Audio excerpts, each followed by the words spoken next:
Shalom, selamat berjumpa kembali dalam khotbah singkat melalui YouTube dan media sosial lainnya. Kali ini kita masuk ke dalam topik ketiga, menyingkap firman-Nya, akhir zaman bagian yang pertama. Wahyu pasal 12 ayat 3 sampai 5 mengatakan, maka tampaklah satu tanda yang lain di langit, dan lihatlah seekor naga merah padam yang besar, berkepala 7, bertanduk 10, dan di atas kepalanya ada 7 mahkota. Dan ekornya menyeret sepertiga dari bintang-bintang di langit dan melemparkannya ke atas bumi. Dan naga itu berdiri di hadapan perempuan yang hendak melahirkan. Naga tersebut bermaksud untuk menelan anak yang dikandungnya. Segera sesudah perempuan itu melahirkan, maka ia melahirkan seorang anak laki-laki yang akan menggembalakan semua bangsa dengan gada besi. Tiba-tiba anak itu dirampas dan dibawa lari kepada Allah dan ke tahtanya. Saya tidak menerangkan secara lengkap. Tidak mungkin diutarakan di dalam khotbah singkat. Seorang wanita adalah umat Israel yang setia. Ada yang mengatakan sebagai gereja Tuhan, termasuk kita sebagai Israel rohani. Ular tua itu adalah iblis. Bintang-bintang di langit adalah anak-anak Tuhan, umat percaya. Saya anjurkan membaca kitab Wahyu pasal 12 seluruhnya. Meskipun tidak mengungkap waktu kedatangan Tuhan Yesus, karena ini tetap merupakan rahasia. Namun Tuhan Yesus telah menyampaikan nubuatan akhir zaman di dalam Alkitab.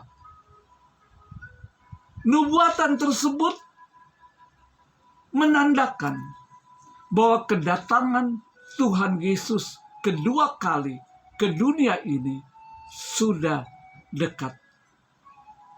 Ada tanda-tanda yang sudah terjadi, dan ada juga yang sementara terjadi, dan nanti akan digenapi secara keseluruhan.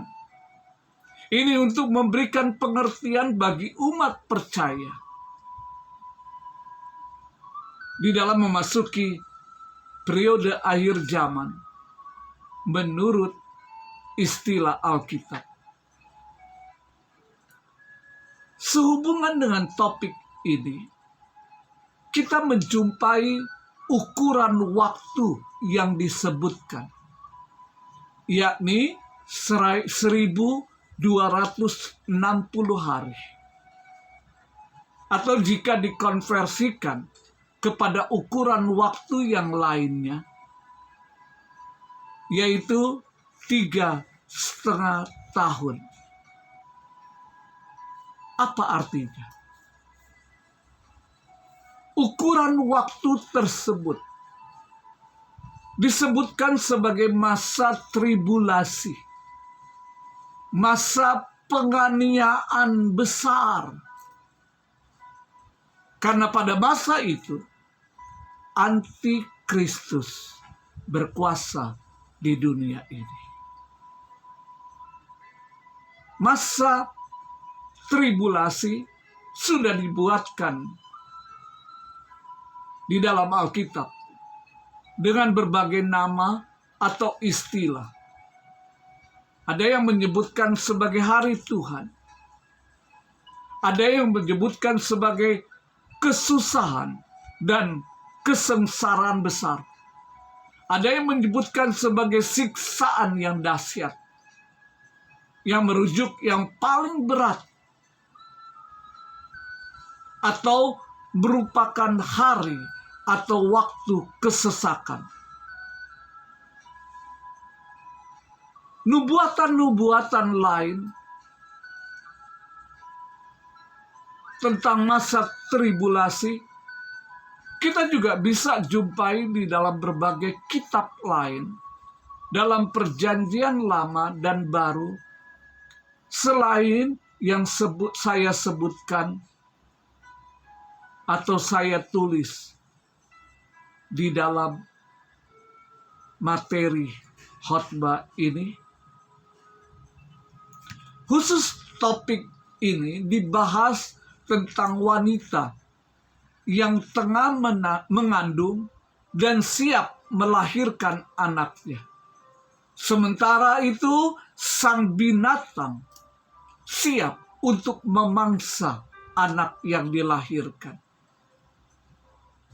Namun sebelumnya binatang tersebut sudah menjatuhkan sepertiga dari bintang-bintang di langit. Baca, bintang-bintang tersebut adalah umat percaya. Namun sebelum masa aniaya tiba, sebelum antikristus berkuasa, Tuhan menyelamatkan umat percaya dan mengungsikan kepada satu tempat, sebagaimana di dalam Wahyu pasal 12 ayat 5 dan 6. Maka wanita itu, melahirkan seorang anak laki-laki yang akan menggembalakan semua bangsa dengan gada besi. Tiba-tiba anaknya itu dirampas, dibawa lari kepada Allah dan ke tahtanya. Perempuan itu lari ke padang gurun, di mana telah disediakan suatu tempat baginya oleh Allah, supaya ia dipelihara di situ 1260 hari lamanya, yaitu dalam masa tribulasi. Perlu orang percaya mengetahui siapa setan itu atau iblis dan apa yang dikerjakan. Anda mengetahui dari ekornya, dia menarik, menjatuhkan sepertiga dari bintang-bintang di langit dan melemparkannya ke bumi. Setan itu tidak hanya menipu Adam dan Hawa, namun juga di dalam peristiwa jatuhnya malaikat Tuhan, Lucifer. Dia juga membawa malaikat lain untuk menolak Tuhan, agar mereka berkumpul bersama. Pasal 12 dari Wahyu ini menunjukkan bahwa sepertiga dari malaikat menjadi atau jatuh mengikuti setan tersebut.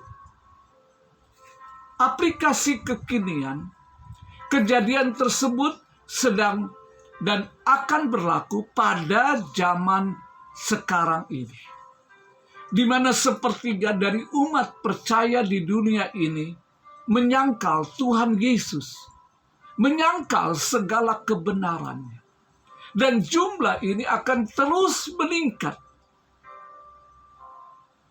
di dalam masa tribulasi. Waktu 3,5 tahun bukanlah waktu yang lama.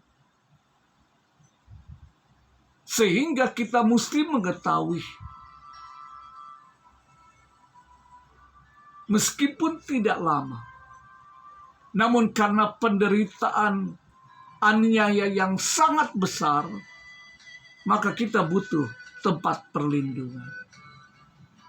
Wanita tersebut sudah disediakan tempat perlindungan selama masa itu. Artinya umat percaya juga disiapkan tempat perlindungan selama masa tribulasi. Dalam masa tersebut, apa yang dilakukan oleh umat percaya di tempat perlindungannya? Yang pertama, mereka umat percaya tidak akan mengalami masa tribulasi, bebas dari penganiayaan oleh antikristus dan segala anteknya. Lalu umat percaya memiliki waktu untuk menekuni dan menerima kebenaran firman Tuhan. Dan selama berada di tempat tersebut, antikristus tidak diizinkan untuk mengganggu umat percaya. Ini adalah nubuatan, sesuatu yang sebagian sudah digenapi dan akan digenapi secara keseluruhan, yakni pada saat berakhirnya masa anugerah Allah. Untuk itu, umat percaya, tingkatkanlah ketekunan dan hubungan pribadi kita, sehingga tidak ada yang dapat memisahkan kita umat percaya dengan Tuhan. Sebagaimana Rasul Paulus ungkapkan dalam Roma pasal 8 ayat 35 sampai 39. Tidak ada satupun yang dapat memisahkan kita dengan Tuhan. Terpujilah nama Tuhan kekal selama-lamanya.